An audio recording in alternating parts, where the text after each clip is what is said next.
लड़की रिलेशनशिप में रहने के बाद अगर सहमति से किसी के साथ संबंध बनाती है और बाद में वो लड़कों को कहती है कि तुमने मेरे साथ शादी करनी है, चाहे वो शादी का वादा भी ना किया हो, तो लड़के को वो बोलती है कि मैं तुम्हारे ऊपर केस कर दूंगी, तुम्हारी जिंदगी बर्बाद कर दूंगी, तुमने मुझसे शादी करनी होगी।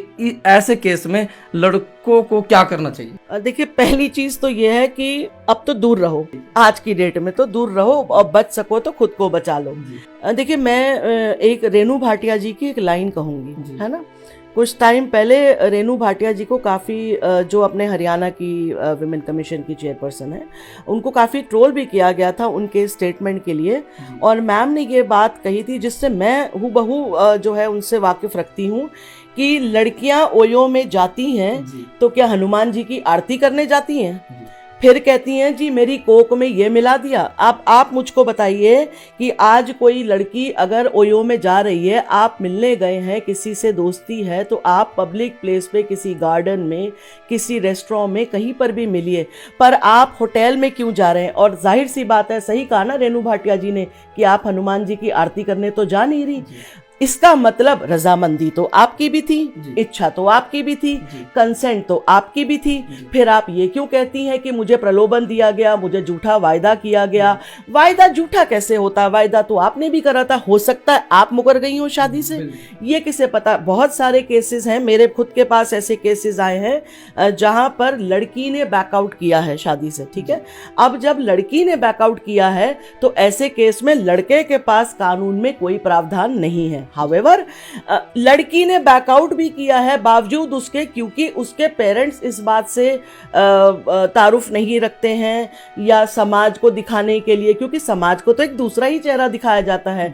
कोई हलवाई अपनी दुकान की दही को खट्टा नहीं कहता है, ठीक है ना। तो वहां पर दिखाने के लिए जी आपने on the pretext of marriage आपने उसके ऊपर केस डाल दिया। अब तो ये तो ठीक है, ये तो यहां तक की बात थी। अब तो आपको शायद पता हो कि भारतीय न्याय संहिता, भारतीय सुरक्षा संहिता, भारतीय साक्ष्य संहिता, IPC, CrPC, Indian Evidence Act, उन सब के जो हमारा बिल पास हुआ था पार्लियामेंट में, उनके नाम अब बदल दिए गए हैं। तो इस पर ये कहूँगी, it is an old wine with a new packing and more draconian laws for men. सबसे बड़ी बात है कि हमारे पास 511 आईपीसी में क्राइम की श्रेणी थी, जिसको आज 358 कर दिया है। 20 ऐसे और नए crime which is crime against women and children डाले गए हैं। हाउएवर, उसमें सबसे ड्रैकोनियन है आपका BNS 69। आपको मैं बताऊं, BNS 69 provides that whoever by deceitful means for making by promise to marry a woman without any intention of fulfilling the same and has sexual intercourse with her, such sexual intercourse not amounting to the offense of rape shall be punished and imprisoned with 10 years of fine। मतलब लड़की का सिर्फ एक ये वाक्य कहना आपके लिए काफी है, चाहे आपने उससे वादा किया हो ना किया हो। अब वादा कहना कि एक वायदा था, पर उसको साबित करना बहुत मुश्किल है कोर्ट ऑफ लॉ में, ठीक है। अब लड़की जब ये कहेगी, थाने में जाकर बोलेगी, पुलिस को उसकी FIR वहीं के वहीं तुरंत रजिस्टर करनी है। कोई मेडिकल नहीं, कुछ नहीं, जब होगा तब होगा।